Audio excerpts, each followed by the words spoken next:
Light ഹൗസിൻ്റെ ഈ പുതിയ എപ്പിസോഡിലേക്ക് ഏവർക്കും സ്വാഗതം. ഞാൻ ഒറ്റപ്പെട്ടു പോയി എന്ന ആകുലത പലരും പ്രകടിപ്പിക്കാറുണ്ട്. മാതാപിതാക്കൾ മരിച്ചു കഴിയുമ്പോൾ ഞാൻ അനാഥനാണെന്ന് പറയുകയും അനാഥത്വം അനുഭവിക്കുകയും ചെയ്യുന്നവരുണ്ട്. അപ്പൻ ചെറുപ്പത്തിൽ കുടിയനായി മരിച്ചു, അമ്മ മാനസിക രോഗിയായി. പക്ഷെ തൻ്റെ സർഗശക്തി മനസ്സിലാക്കി ഉന്നതിയിലേക്ക് വളർന്ന ഒരു കലാകാരനാണ് ചാർലി ചാപ്ലിൻ. ഞാൻ ഏകനാണെന്നത് എൻ്റെ മാനസികാവസ്ഥയാണ്. പക്ഷെ മനസ്സിലാക്കേണ്ടത് എൻ്റെ ചുറ്റും ധാരാളം സഹായ ഹസ്തങ്ങൾ ഉണ്ടെന്നുള്ളതാണ്. ഒരാളും ഒറ്റയ്ക്കല്ല. എവിടെ നിന്നോ ആരൊക്കെയോ സഹയാത്രികരുണ്ട്.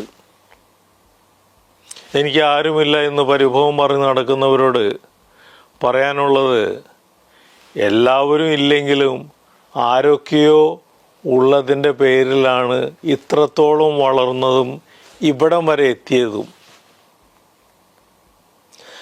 സ്വന്തം മാനദണ്ഡങ്ങൾക്കും നിയമങ്ങൾക്കും അനുസരിച്ചുള്ള സഹവർത്തിത്വം പ്രതീക്ഷിക്കുമ്പോഴാണ് പരാതികൾ ഉണ്ടാകുന്നത്.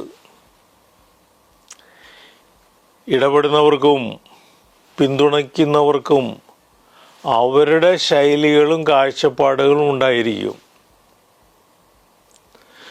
മുൻപേ നടന്ന അനുഭവങ്ങളുടെ ബാക്കി പത്രമാണ് അവരുടെ ഓരോ മുന്നൊരുക്കവും.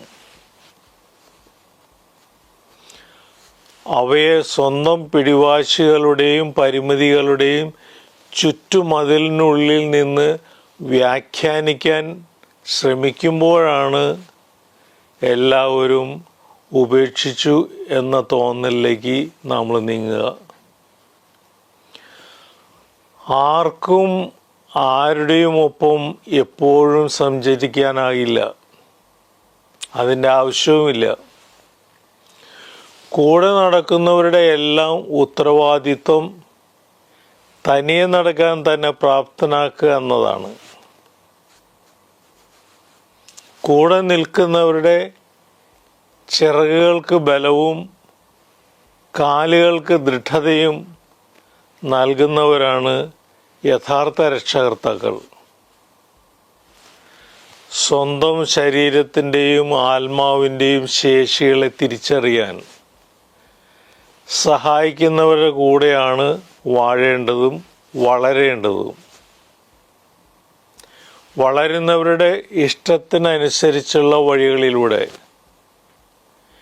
നയിക്കുന്നവരെക്കാളും വളരേണ്ട വഴികളിലൂടെ കൊണ്ടുപോകുന്നവരെ കണ്ടെത്തുമ്പോൾ ജീവിതത്തിൻ്റെ വ്യാപ്തിയും മാനവും മാറും. കടന്നു പോകുന്ന അനുഭവങ്ങളുടെ ആഴവും വ്യത്യസ്തതയുമാണ്